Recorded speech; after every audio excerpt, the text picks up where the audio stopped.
وفي أي شبر. The media has flooded us with images from the conflicts in Ukraine and Gaza. As a result, the global conversation has become polarized, and many have tired of finding peaceful solution. Here at the Vatican, Pope Francis and his diplomatic corpus are trying to convince the world that the dialogue is still possible. Continuiamo a pregare per la pace. Let us continue to pray for peace, especially in Ukraine, Palestine, and Israel. Palestina, I can see the flag of Israel. Guardo la bandiera. Today I saw it on the balcony of your house when I was coming from the church of the Santi 40 Martiri. Dalla chiesa di Santa 40 It is a call for Una peace. chiamata alla pace.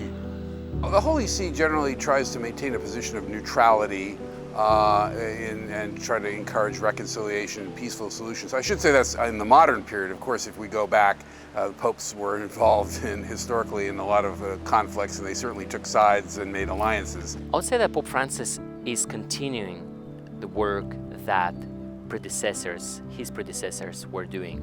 We remember, I think, well, the work of John Paul II and different crises in the world when John Paul II was presented as a person or advocate for peace. In the cause of justice and peace and human solidarity, striving to build up the one human family. The Vatican's position has been controversial among world leaders.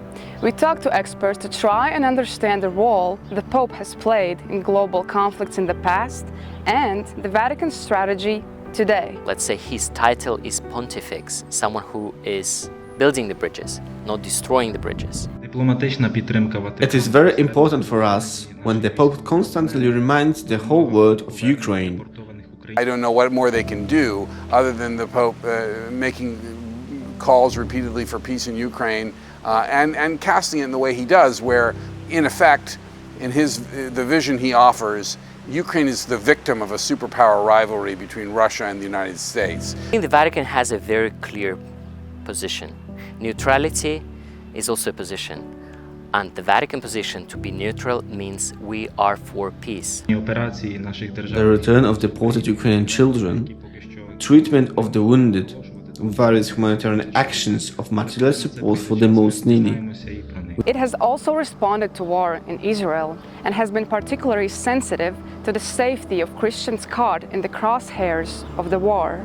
From the Israeli point of view, the Vatican has been pretty tough from the very beginning. Even the very first weekend, I think it was on October 8th, the Pope came out with a statement, and from the Israeli point of view, that was an unfortunate kind of moral equivalence. He was trying to say no to terrorism, no to arms. So as if to, and the Israeli campaign hadn't even begun yet. And then as I mentioned, he also referred to the Israeli campaign as terrorism. Vatican is very active. Cardinal Parolin and Monsignor Gallagher, as well as Cardinal Zuppi, they're very active in meeting people, as well meeting different parties and providing the platform for those who would like to start different conversation.